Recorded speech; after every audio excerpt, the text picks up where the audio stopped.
What's up, guys? It is Ryan, and I want to talk real quickly about why you should or should not have certain credit cards at all, let alone in your wallet every single day. I want to go through my most favorite credit cards and the cards that I carry in my wallet. And I'm going to explain to you why I have them and where I would use those credit cards. The first is going to be what I call the most obvious. This right here is called the American Express Everyday Preferred Credit Card. Now, why is this card my go-to card for pretty much everything and anything that I buy? Because this card here, when you hit 50% or 30 transactions in a single month, you swipe the card 30 times, or you pay, let's say, your online bills, like your electric, your gas and electric, or maybe you pay a utility bill, your cable, whatever it is. Anything I pay on this credit card, once I hit 30 transactions in a month, I get a 50% bonus at the end of that month on the total spend. So let's just say, for example, if I have $300 that I spend on this card, and let's just assume it's only 1 point, I'm getting 1.5 points because I get an extra 50% bonus.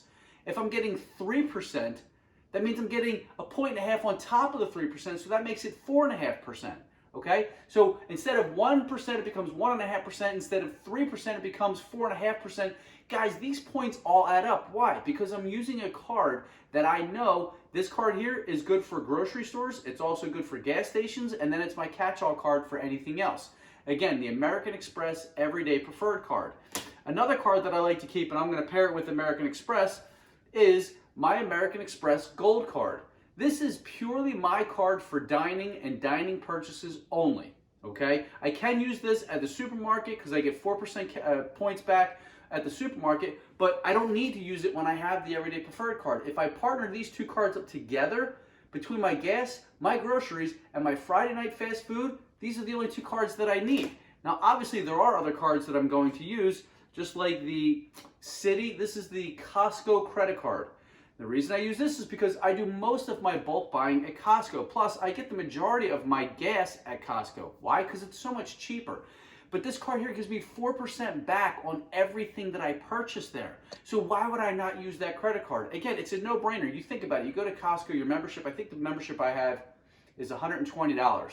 I got over $300 back this year just for shopping at Costco. Now, I only use this credit card at Costco. I only use it in the Costco store or at the Costco gas pumps. Nowhere else. And I got $300 back on that just for myself and my family. That's a no-brainer, guys. It covers the annual fee. It covers my Costco membership, and I still make out with like $150 on top. So it's really wise to use these cards. Let me talk about some other cards that you may not carry, and I'll explain to you why I do carry them.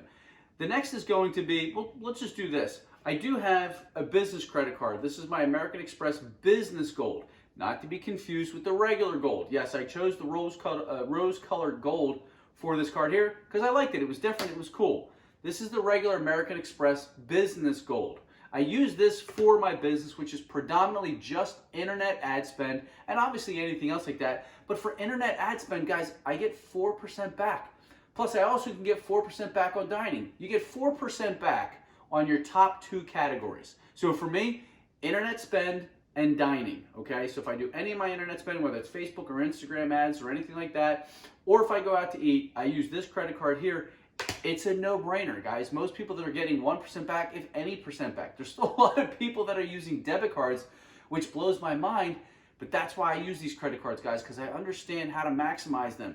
Plus, you get the perks and the rewards. I didn't even talk about the perks and the rewards with this. I get $10 for Grubhub every single month.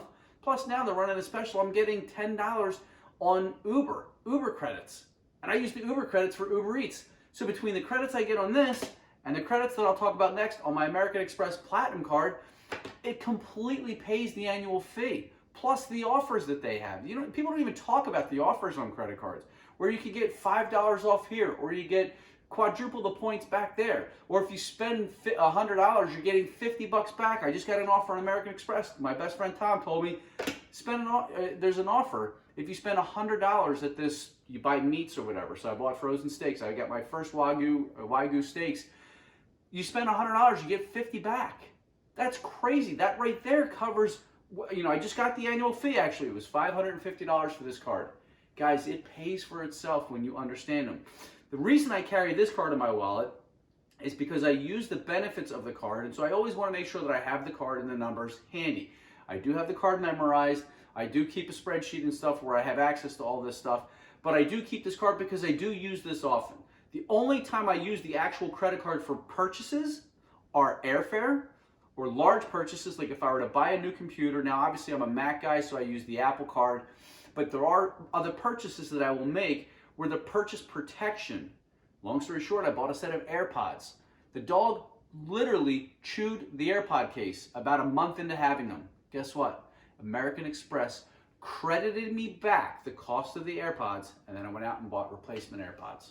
Guys, it works that well. It's that good. When you actually look and understand how these cards work, these cards don't just become cards in your wallet. They become tools for your financial future. That's what's really cool about it. The reason I carry this card, this here is the American Express Bonvoy card. This was the SPG luxury credit card for luxury or for the SPG hotels, but now Marriott bought them. I'm carrying that now because right now they're running a deal where anytime you use that credit card for dining, they will give you up to a $20 per month dining credit. $20 a month, guys. Think about what that is in a return. That's $20 free every single month just to use it. Typically, I don't use this credit card for anything unless I'm booking through a Marriott hotel or some other hotel if it's not an IHG hotel.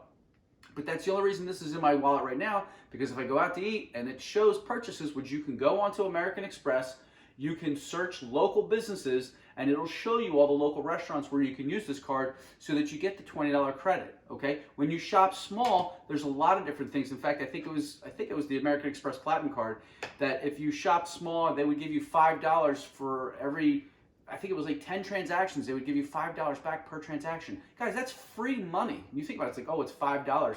But guess what? If you're doing this stuff over and over and over again, you're reaping so many rewards.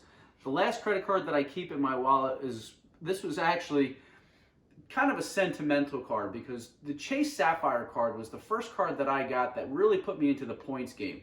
My first credit card was a State Farm credit card, which was really good, and that actually got me rewards, which is why I got into the rewards game. But when I got my Chase Sapphire card, first off, it was the first stiff card. It was supposedly metal, but it wasn't metal like, like this card is here, or even like the Ritz-Carlton card, which is in my safe. But the Sapphire cards would really turn me on to the credit game, and I says, wait a minute, this credit thing is really cool, it can be really prestigious, and it could really be something that could benefit not only my own life, but for the lives of other people around me. And that's why I keep this card. Yes, every single Easy Pass transaction goes on this card. Why? Because I get $300 travel credit. No problem, it's automatically applied. I also used this card for Lyft when I was down in Florida just last month. Guess what? Automatically got applied, credit to my account. Free Lyft rides. Guys, there's so many perks that come with these credit cards that it's absolutely a necessity for people to start using them every single day. You should be using them yourself every day. Spend 5-10 minutes a week just to look and say, hey, what are the best credit cards in the marketplace based on where do you spend your money and what do you want in return? It's really important for you guys to realize that all these credit cards, yes, some of them have annual fees. Do I recommend everybody carry both the American Express Platinum and the Chase Sapphire Reserve? No, but if you can get the benefits and the rewards where it's not costing you any money at the end of the day, why not do it? It makes all the sense in the world. So hopefully you guys found that helpful. Hopefully you guys will start investing more heavily into a little bit of credit knowledge and then start getting some credit cards. Again, I'm a huge proponent for credit cards because once you get these cards, and assuming it's cards like these where you actually get credit limits, the charge cards, you don't get credit limits with this. You get a spending limit. But with the credit cards, you get a credit limit. Those credit limits are going to impact your utilization factor. Plus, by opening up credit cards, assuming you always pay on time and you never close the account, those cards stay open indefinitely, which is going to build your average age of credit history. Plus, by having multiple credit cards open every single month, that will increase your on-time monthly payment history. On-time payment history, utilization, and age of credit history, they're the three most important factors of your credit. So invest wisely in your credit cards, and I can't wait to see what kind of cards you guys get next.